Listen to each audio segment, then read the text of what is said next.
এই জন্যই মুসা পয়গম্বর আল্লাহ পাক রব্বুল আলামিনের কাছে দোয়া করেন, আল্লাহ আমি তো জান্নাতে যাব। পয়গম্বর হওয়ার পরেও আল্লাহর কাছে কি দোয়া করেন? আল্লাহ আমি জান্নাতে যাব, তবে আমি জান্নাতে যাওয়ার পরে আমার জান্নাতের ভিতরে কে বন্ধু হবে তারে যদি আপনি একটু দেখাইয়া দিতেন। মুসা পয়গম্বর আশ্চর্য হলেন, খুব চিন্তিত, কি ব্যাপার? আমি বনি ইসরায়েলের ভিতরে সবচেয়ে বড় পয়গম্বর আমি, সুতরাং আমার সাথে একজন কসাই জান্নাতে যাবে। কসাইয়ের কি এমন নেক আমল আছে তা জানার আমার খুব প্রয়োজন আছে। এই জন্য মুসা আলাইহিস সালাম কি করলেন, ওই কসাইকে ফলো করতে করতে শেষ পর্যায়ে কসাই সারা দিন গরুর গোশত বিক্রি করে যখন ঘরের ভিতরে রওনা হয়েছে, ঘরে যাবে, কসাইয়ের পিছনে পিছনে মুসা পয়গম্বর ছদ্মবেশে নিজের পরিচয় তুলে না ধরে বলে, ভাইজান আমি একটু মুসাফির, আপনার বাড়িতে একটা রাত্র যাপন করতে চাই। আমি আপনাদের সামনে বিভিন্ন বিষয় নিয়ে সর্বদাই আলোচনা করার চেষ্টা করি। আজকে এড়াদার ইচ্ছা নিয়েছি নেক সন্তানের বৈশিষ্ট্য এবং নেক সন্তান হইলে পড়ে লাভ কি, এই বিষয়ে একটু আলোচনা করব। অল্প কিছু সময় আপনারা মনোযোগ সহকারে শুনবেন তো ইনশাআল্লাহ? কথা বলেন, শুনবেন তো ইনশাআল্লাহ? নেক সন্তান আল্লাহ পাক রব্বুল আলামিনের পয়গম্বর বলেন, আল্লাহ তাআলা বান্দাকে যত ধরনের নিয়ামত দিয়েছেন সমস্ত নিয়ামতের ভিতর দিয়া দামি এক নিয়ামতের নাম হলো সন্তান। দামি একটা নিয়ামতের নাম কি? সন্তান। কাউকে আল্লাহ তাআলা ৫-৭টা ছেলে দেয়, আবার কাউকে মেয়ে দেয়, আবার কাউকে দেয় না। আবার কাউকে আল্লাহ তাআলা নেককার সন্তানদের অন্তর্ভুক্ত করেন, আবার কাউকে বদকার সন্তানদের অন্তর্ভুক্ত করেন। এমন ইতিহাস আছে না নাই? কথা বলেন, আছে না নাই? এমন ইতিহাস পৃথিবীতে। এই সন্তান দেওয়ার মালিককে? কথা বলেন, সন্তান দেওয়ার মালিককে? কোন পীর বাবা, কোন বন্ডা বাবা, কোন ল্যাংটা বাবা, কোন জটা বাবা কেউ দিতে পারে না, সব দেয় কে? তাহলে দুনিয়ার কোন বাবার দরবারে দৌড়াইলে সন্তান পাওয়া কোনো কি না, সম্ভব না, কোনো লাভ না। দেওয়ার মালিক কে? আল্লাহ তাআলাই সন্তান দেয়। এই জন্যই অনেকের ভাষায় অনেকেই অনেক ভাবে এই কথাটাকে আবৃত্তি করে, কথাটাকে মানুষের বুঝবার জন্য বলে। কাউকে দিলা 10টা সন্তান, টাকার জায়গা নাই।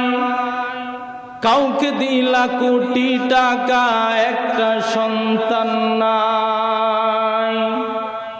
এমন ইতিহাস আছে না নাই? অনেকের 5-7টা সন্তান, এক গড়ে গেছাগেছি করে থাকে, থাকার জায়গা। আর কারোর কোটি কোটি টাকার মালিক। পৃথিবীর এমন কোন ডাক্তার নাই, কবিরাজ নাই, বাইটা আয়ুর্বেদিক ওষুধ বানায় খাওয়াইছে, কিন্তু সন্তান নাই। এই নিয়ন্ত্রণ আর এই সব কিছু করেন কে? আওয়াজ দিয়ে বলেন, সব কিছু করেন কে?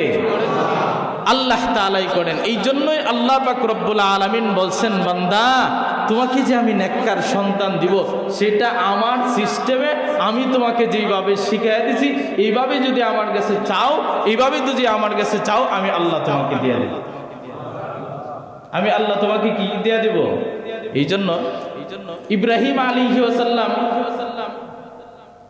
90-92 বছর বয়সেও আল্লাহ সন্তান দিছে, কি দেয় নাই? কথা বলেন, দেয় কি দেয় নাই? দোয়া কি করছেন? রব্বি হাবলি মিনাস সালিহিন।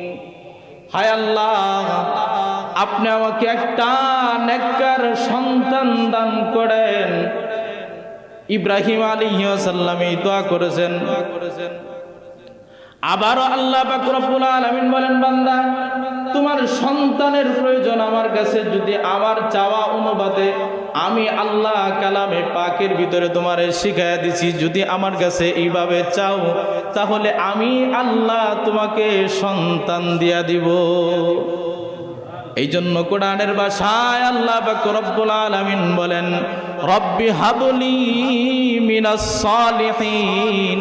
এটা তো আছেই, দোয়া পড়বই, আবার কখনো কখনো পড়ব রব্বানা হাবলানা মিন আজওয়াজিনা ওয়া যুররিয়াতিনা কুররাতা আয়ুনি ওয়াজআলনা লিল মুত্তাকিনা ইমামা।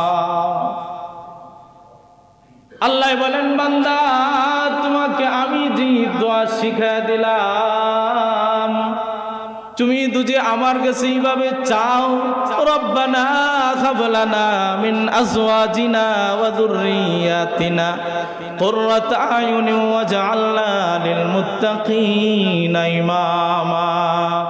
মুত্তাকিনদের অন্তর্ভুক্ত হবে, চক্ষু জোড়ানো সন্তান হবে, চক্ষু শীতল করার সন্তান হবে, এমন সন্তান হবে যেই সন্তান পৃথিবীর যেই প্রান্তেই যাক না কেন যে কোনো মানুষ দেখা মাত্রই বলবে বাবাটা না জানি কত ভালো মানুষ, সুবহানাল্লাহ। এটারে বলে নেক সন্তান, এটারে বলে কি নেককার সন্তান। আর যদি বদকার সন্তান হয়, যদি বংশের ভিতরে একটা টেন্ডারবাজ হয়ে যায়, আর এটা যদি বাজারের চাঁদাবাজ হয়ে যায়, তাহলে বাবার অশান্তি। আর এই সন্তান যদি ঘরের ভিতরে নিঃস্বাক্ষর হয়ে যায়, তাহলে এই বাবার গলায় ছুরি ধরতে দ্বিধাবোধ করে না। এমন ইতিহাস মনে হয় নাই আমার এই সোনার বাংলায়, কথা বলেন নাই মনে হয়। এই জন্যই আল্লাহ পাক রব্বুল আলামিন বলেন, বান্দা নেককার সন্তানের জন্য দোয়া করো, যে সন্তান চক্ষু জোড়ানো সন্তান হবে। আমি আল্লাহর কাছে চাইতে হবে, চাইলে পরে আমি আল্লাহ দিব। যেমন আপনারা যদি মনে করেন আপনাদের চোখে দেখা মতো জানা মতো বাংলার জমিনে চক্ষু জোড়ানো সন্তানদের অন্তর্ভুক্ত এমন চক্ষু জোড়ানো সন্তান ওলামায়ে কেরাম আছে না নাই? জেনারেল শিক্ষিতদের ভিতরে এমন সন্তান আছে দিনদার ফরজগার, যার দিকে তাকাইলে এলাকার মানুষ আত্মতৃপ্তি পায়, কই সন্তানটা খুব ভালো মানুষ, আছে না নাই? এই কথা বলেন, আছে না নাই? এই জন্যই সন্তানটা নেককার সন্তানদের অন্তর্ভুক্ত হওয়া চায়। এই জন্যই বাবা তিন প্রকার, কয় প্রকার কথা বলেন না? বাবা বুঝছেননি বিষয়টা? বাবা কয় প্রকার কথা বলেন না? বাবা তিন প্রকার। এক প্রকার বাবা আছে যারা সন্তান জন্ম দেয় তবে সন্তানের খোঁজ খবর নেয় না, এটার অডালা ছাইরা দেয়। এই জন্যই আগে বলছি, এটার ছাইরা দেওয়ার কারণে এটা চাঁদাবাজ হিসাবে যায়, এটা টেন্ডারবাজ হয়, এটা দুর্নীতিবাজ হয়। শুধুমাত্র বাবা নিজের সন্তানকে জন্ম দেওয়ার কারণে সন্তানের জন্য নেক সন্তান অন্তর্ভুক্ত হোক এই দোয়া না করার কারণে এই সন্তানটা খারাপে রূপান্তরিত হয়ে যায়। আবার আরেকজন বাবা আছে, দুই প্রকার বাবা। সেই বাবা সন্তানকে বেশি আদর করতে করতে মাথায় রাখে, এই সন্তান দ্বারা বিন্দু পরিমাণ কোনো লাভে আসে না। যেমন কবি মেসাল দিতে যায়, বলে একজন ধনাঢ্য ব্যক্তি, তার ধনের কোনো অভাব নাই, সে একটা পাখি লালন পালন করতো। এই পাখিটাকে যত্ন করার জন্য যেই খাঁচাটা বানাইছে সেটাও স্বর্ণের বানাইছে। পাখি যেই পানি পান করবে, খাদ্য খাবে, এই খাদ্যর বাটিটাও বানাইছে স্বর্ণের, সুন্দর করে স্বর্ণে মোড়ায়া এই কাছার ভিতরে রাখছে। কিন্তু মোট কথা হলো এই পাখিটা যেই জিনিসটা খেয়ে বেঁচে থাকবে সেই আদার সে দেয় না। না দেওয়ার পরে বলেন তো এই পাখি এই জমিনে থাকবে না মরে যাবে? এই কথা বলেন, থাকবে না মরে যাবে? এই জন্য এইটাই কবি বলতে যায়, বলেন যে আমাদের সন্তানকে আমরা চাহিদা অনুযায়ী অনেক সময় দিতে দিতে শিক্ষিত বানাইতে বানাইতে দেশের বাহিরে বিদেশ পর্যন্ত পড়াশোনা করায়া দেশে আনলে পরে দেশের মানুষরে বিদ্যাঙ্গুলি দেখায়। গ্রামে যায়, গ্রামের চাষারে মূর্খ মানুষ কি বুঝে, বেশি শিখছে যায়। এই জন্য গ্রামের মানুষকে কি মূর্খ মনে হয়। বাবার ওকে তুমি কি বুঝো বেটা, আমি বাহির পর্যন্ত পড়াশোনা করেছি। 3 নম্বর, বাবা টাকা নাই, অর্থ নাই, সম্পত্তি নাই, সন্তান যেটা চায় সন্তানের চাহিদা পুরা করতে পারে না। কখনো সন্তানের পিঠ বোলায় রাখে, মাথা বোলায় রাখে, সন্তানের চাহিদা পুরা না করেও সন্তানের অন্তরের ভিতরে আল্লাহর কালামুল্লাহর বাতি জ্বালায় দেওয়ার কারণে এই সন্তান বাবা আমাকে কিঞ্চিত পরিমাণ কষ্ট দেয় না। সুবহানাল্লাহ। এই জন্যই হয় কি, আপনার সন্তান যে মাদ্রাসায় পড়াইছে, এটা কি কইরা খাইব, এটা কথাটি কি, এই কথাটা কি, এটা বাস্তব কথা। এইটার কপালে যে খানা জুড়ে এটা খায়া কোলাই দেয় না। এটা যত জায়গায় দাওয়াতও যায় 20-30 আইটেমের পদ দেয়, এটা খায়া কোলাই দেয় না। কথা তো ঠিক, এটা খাইব কি কইরা, কি মিথ্যা না সত্য কথা বলেন? জিহান দেয় যায় একজন বাড়িতে যদি প্রথম মুরগি টিম দেয়, এটা হয় না কয় খায়া দর করে, এটা কথা ঠিকই। যেদিকেই দেন নেককার সন্তানদের অন্তর্ভুক্ত হন।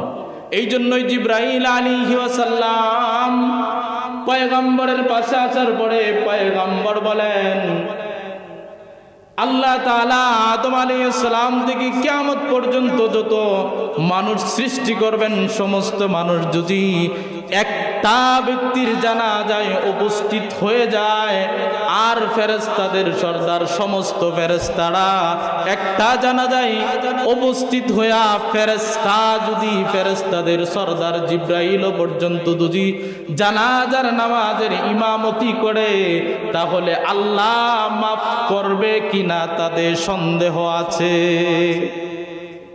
আর লোক নাই, 2-4 জন মানুষ নিয়ে আপন সন্তান যদি বাবার লাশটার সামনে নিয়ে নেককার সন্তান যদি হয়, তাহলে এই সন্তান পয়গম্বর বলেন আল্লাহু আকবার, এই হৃদয়ের কষ্ট নিয়ে যখন আল্লাহ বলে ডাক দিবে, তখন আল্লাহর হু বলার আগে বাবার জিন্দিগির সমস্ত গুনাহ আল্লাহ মাফ করে দেয়।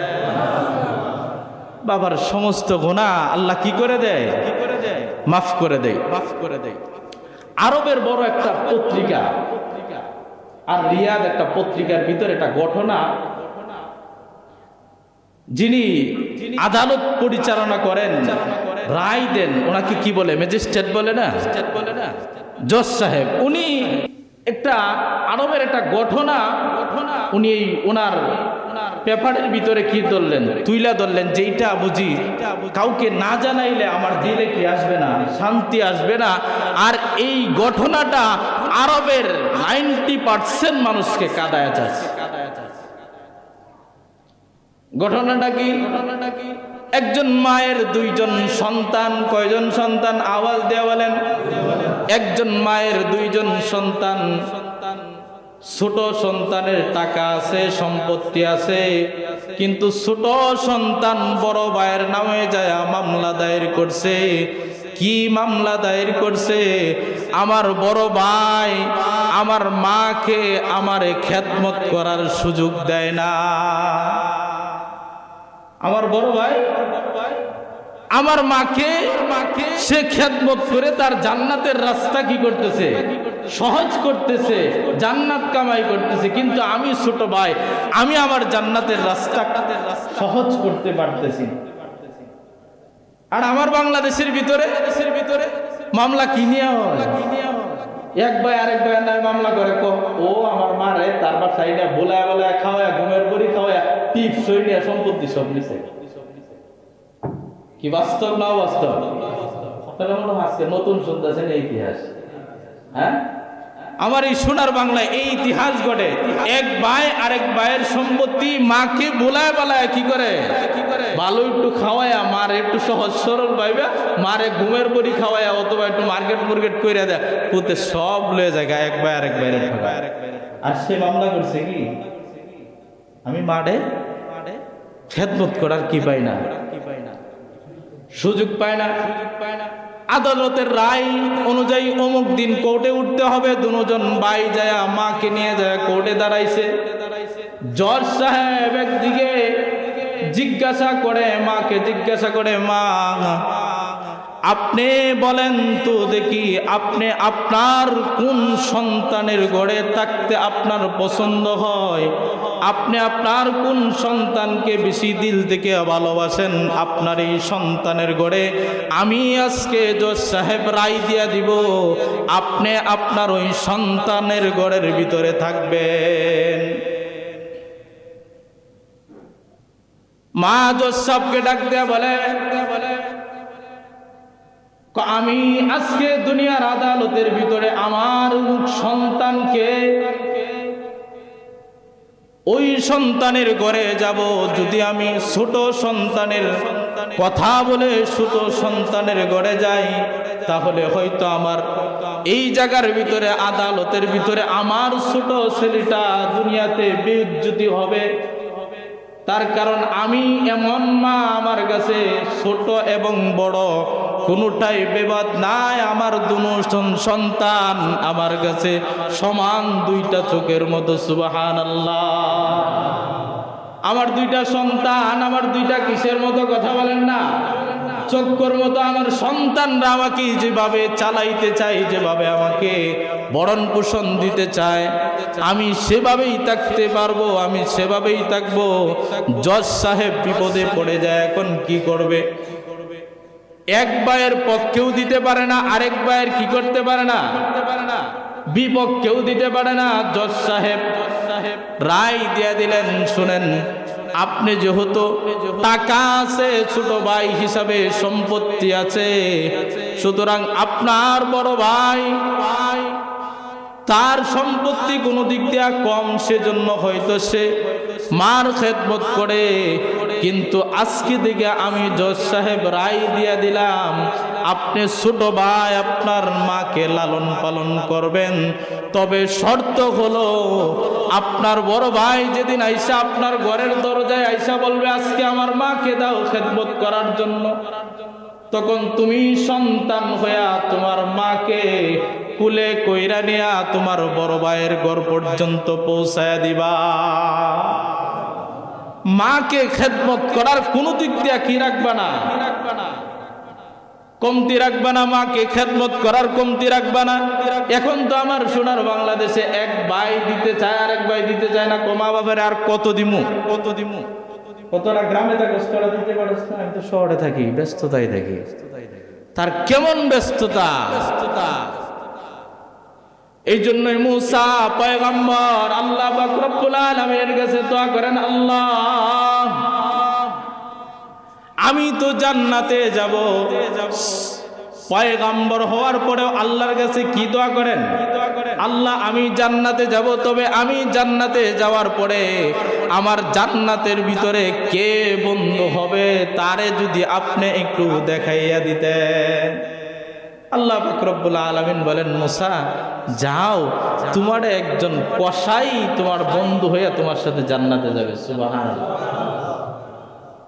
মুসা পয়গম্বর আশ্চর্য হলেন, খুব চিন্তিত, কি ব্যাপার? আমি এই বনি ইসরায়েলের ভিতরে সবচেয়ে বড় পয়গম্বর আমি, সুতরাং আমার সাথে একজন কসাই জান্নাতে যাবে। কসাইয়ের কি এমন নেক আমল আছে তা জানার আমার খুব প্রয়োজন আছে।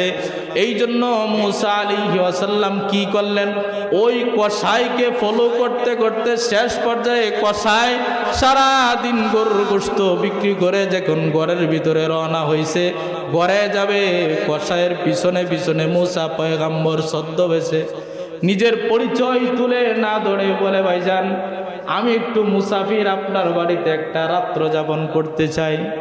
কি করতে চাই কথা বলেন না? একটা রাত্র যাপন করতে চাই, আমি আপনার বাড়িতে একটা দিন থাকতে চাই। কসাই বললেন ঠিক আছে, অসুবিধা নাই, আপনি আমার বাড়িতে একদিন থাকেন। থাকার পরে সকালবেলা মুসা পয়গম্বর বলেন আমি কসাইকে দেখলাম সারা দিন গোশত বিক্রি করার পরে তার এই গোশতর থেকে আলাদা করে কলিজা থেকে অল্প কিছু কলিজা মার জন্য আলাদা কইরা রাখতেন। বলেন সুবহানাল্লাহ। মার জন্য আলাদা কইরা রাইখা এটাকে গোড়ের ভিতরে আইসা মা কি করতেন? মা বৃদ্ধ মা সারাদিন বিছানায় প্রস্রাব পায়খানা করতেন। মাকে সারা দিনের যত ময়লা আবর্জনা আছে সুন্দর করে পরিষ্কার করে আপন মাকে এই গোশতটাকে রান্না করে রুটি দিয়া খাওয়ানোর পরে আপন মা দুইটা হাত তুইলা দোয়া করে, আল্লাহ আপনি আমার সন্তানকে জান্নাতে দিবেন, তবে এই বনি ইসরায়েলের যে পয়গম্বর আছে মুসা পয়গম্বরের সাথে আমার সন্তানকে জান্নাতে দিয়া দিয়েন। একজন মা দোয়া করার কারণে একজন কসাই ব্যক্তিকে আল্লাহ পয়গম্বরের সাথে জান্নাতের বন্ধু বানায় দিয়েছে। বলেন তো দেখি, মা বাবার খেদমত করলে লাভ না লস? এ আওয়াজ দিয়ে বলেন, মা বাবার খেদমত করলে লাভ না লস? মা বাবার খেদমত করলে কি পরিমাণ লাভ, এগুলো তো আমি আপনাদেরকে শুনাইলাম। তবে পৃথিবীর কোথাও এক দুইটা দেশের ভিতরে আছে কিনা তা জানা নাই আমার, তবে বাংলাদেশের ভিতরে যতগুলো বৃদ্ধাশ্রম আছে সবচেয়ে বড় বৃদ্ধাশ্রম হইল আমি আগে যেখানে থাকতাম গাজীপুরে তার পাশে। প্রায় দিনই বৃদ্ধাশ্রমের ভিতরে ঘুরা ঘুরা অনেক মা বাবার সাথে যায় কথা বলতাম। মা বলতো আমার ছেলে বড় একটা চাকরি করে, চাকরির নামও বলতো আমার বড় ছেলেটা ডাক্তার ইঞ্জিনিয়ার। ঘুরে ঘুরে একজন হাফেজ, একজন দিন শিক্ষা অর্জনকারীদের মা বাবা আমি একজনকেও পাইলাম না বৃদ্ধাশ্রমের ভিতরে। যাদেরকে পাইছি সবগুলো মা বাবার সন্তান বাংলাদেশের বড় বড় সরকারি চাকরিজীবীদের অন্তর্ভুক্ত। ওরা বৃদ্ধাশ্রম থেকে ছুটি নিয়ে যায়, মারে ওখানে টাকা দেয় 1 মাস পর্যন্ত, অতদিন যা থাকবে যা খরচ লাগে সব কি টাকা পয়সা দিয়া দিব। আবার সন্তানেও তার এমন এক নর্তকীকে বিয়া করছে যার কারণে আপন মারে ঘরে রাখতে পারে না। আপন মা বাড়িতে আসলে ঝালা পোড়া শুরু হয়ে যায়। এই জন্য কি করে মা ওই বৃদ্ধাশ্রম থেকে একদিনের ছুটি নিয়ে হোটেলে এসে সাক্ষাৎ করে সন্তানের সাথে, সন্তান ওখানে যায় সাক্ষাৎ করে। এটা বাংলাদেশের ইতিহাস। এই জন্যই তো আল্লাহ পাক রব্বুল আলামিনের এই কালামের আয়াত আমি আপনাদেরকে বারবার শোনানোর চেষ্টা করতেছি। তার কারণ হইল রব্বানা হাব লানা মিন আজওয়াজিনা ওয়া যুররিয়াতিনা কুররাতা আয়ুনিন ওয়াজআলনা লিল মুত্তাকিনা ইমামা। হায় আল্লাহ, আপনি আমাকে যে সন্তান দিবেন সেই সন্তানটা যেন চক্ষু জোড়ানো সন্তান হয়। আমার বিবি যাকে দিবেন সেও যেন আমার মা বাবার খেদমত করতে পারে, আনুগত্য স্ত্রীদের অন্তর্ভুক্ত হয়ে যায় এমন জীবন সঙ্গিনী আমাকে ব্যবস্থা করে দেন। আল্লাহর কাছে যদি না চান আল্লাহ আপনার ঘরে আইসা দিবে না। অনেকেই এখানে আছে যারা মনের এমন দুঃখ আছে সাংসারিক জীবনে যা কাউকে বলতে পারেন না। আছেন না? নাই? একটাই কারণ, আপনার 5টা সন্তানের কয়টা সন্তানকে আপনি হাতে ধরে মসজিদে আনছেন বলেন তো দেখি। আপনি বড় ডিগ্রিধারী হইতে পারেন, বড় কিছু হতে পারেন, আপনার আপন সন্তানগুলো ঘরের ভিতরে থাকে, নামাজ পড়ে না। এই সন্তানগুলোর দ্বারা আপনি অট্টালিকা রাইখা যাইতে পারেন, এই সন্তানগুলো বিপদে পড়ে যায়, তার ঘরের চাহিদা পুরা করতে যায় আপনার জন্য 1 টাকাও কোনোদিন দান করবে না। চলতেছে না। যে সন্তান দুনিয়াতে মা বাবার ওষুধ কেনার টাকা দিতে পারে না, এই মা বাবার টাকা দিয়ে এই অট্টালিকা এত ধন সম্পত্তি হইল, এখন মা বাবার ওষুধ কেনার টাকা দিতে পারে না, আপনি মরলে পরে বুঝি দান করবে? বলেন না দেখি, মরলে পরে দান করবে? মরলে পরে দান করবে না। এই জন্য মা বাবা এমন মা বাবা হইতে হবে। এই জন্য আমার এক উস্তাদ বলতেছিলেন, আমার এক উস্তাদ সুন্দর করে বলতেছিলেন যে শোনো, আমার এই কোমরের এই সাইডটা না খুব ব্যথা করে। আমি উস্তাদকে জিজ্ঞাসা করলাম, হুজুর কি কারণে, কোনো ব্যথা ট্যাথা পাইছেন নাকি? উস্তাদে কয়, তোমার দাদা যিনি আছে ঘরের ভিতরে শরীরের একটা সাইড প্যারালাইসিস হয়ে গেছে, শরীরের একটা সাইড কি প্যারালাইসিস হয়ে গেছে। আমার এই বাবাকে যেদিন আমি মাদ্রাসায় আসি জোহরের সময়, আমার এই বাবাকে প্যাম্পাস পরিবর্তন করে পরিষ্কার করে একটা ভালো জায়গায় রেখে আসি, বাবা যেন কি করতে পারে, ইবাদত বন্দি করতে পারে। আবার মাদ্রাসা থেকে যায় কি করি, এই বাবার খেদমত করি। হঠাৎ করে আমার বাবার একটা সাইড, যে সাইডটা ভালো আছে, আমার এই বাবাটা হঠাৎ, আমি বাড়ি মানুষ তো দৌড়তে একটু হয়তো একটু এদিক সেদিক হয়ে গেছে, একটু বাবা ব্যথা পাওয়ার কারণে বাবা আমার যে সাইডটা বাবার ভালো আছে এই পাটা দিয়ে আমাকে এমন জোরে একটা লাত্তি দিছে, আমি দূরে এসে পড়ে গেছি। পড়ার পরে দেওয়া আমি আমার বাবাকে ছাড়ি নাই, বাবা যে পাটা দিয়ে লাত্তি দিছে, আমি আমার এই বাবার পাটা জড়ায় দিয়ে চুমা দিয়া যখন ধরলাম, আমার এই বাবা পঙ্গু অবস্থায়, হাত চলে না, আমার বাবা আমাকে জড়ায় নিয়া এমন দোয়া করছে, আল্লাহ দুনিয়ার জন্য আমাকে এমন কিছু নাই যেটা আমাকে আল্লাহ দেয় নাই, কোনো সাইড নাই যে আমার অভাব নাই, সর্বাক্ষণিক আল্লাহ তাআলার রহমত দিয়ে আল্লাহ আমাকে ভরপুর করিয়া দিয়েছে। বাবার খেদমত, এটা মার খেদমত। যারা মা হারাইছেন, যারা বাবা হারাইছেন, তাদের মনের ব্যথা আছে। যারাদের মা বাবা জীবিত আছে, খেদমত করবেন। কখনো যায় বাবার পায়ে যায় তেল দিবেন, কখনো বাবার মাথায় যায় তেল দিবেন। তার কারণ আপনার বাবাও আপনার জন্য হাজার রাত্র আপনার শরীরে জ্বর ছিল বিদায় বাবা আপনার পাশে বৈশা ছিল। কখন আপনার শরীরটা গরম হয়েছে, কখন আপনার কি প্রয়োজন, আপনার মা আপনার এই খেদমত করছে, আপনার বাবা আপনার এই খেদমত করছে। সুতরাং আপনি আপনার বাবার এখন খেদমত করতে পারেন। একটা রাত্র জাগেন বাবার জন্য, বাবার খেদমত করেন। যারা বাবা হারাইছেন, মা হারাইছেন, তারা অন্তত পক্ষে এখন কি করবেন, বাবা মার জন্য দোয়া করেন। এই জন্যই বলে সন্তিনটা নাকি আমল এমন করলে পরে কবরে শুইয়া তাই কেউ কি পাওয়া যায়, সদকা জারিয়ার সব পাওয়া যায়। এর ভিতরে একটা হলো নেককার সন্তান দুনিয়াতে রেখে যাওয়া।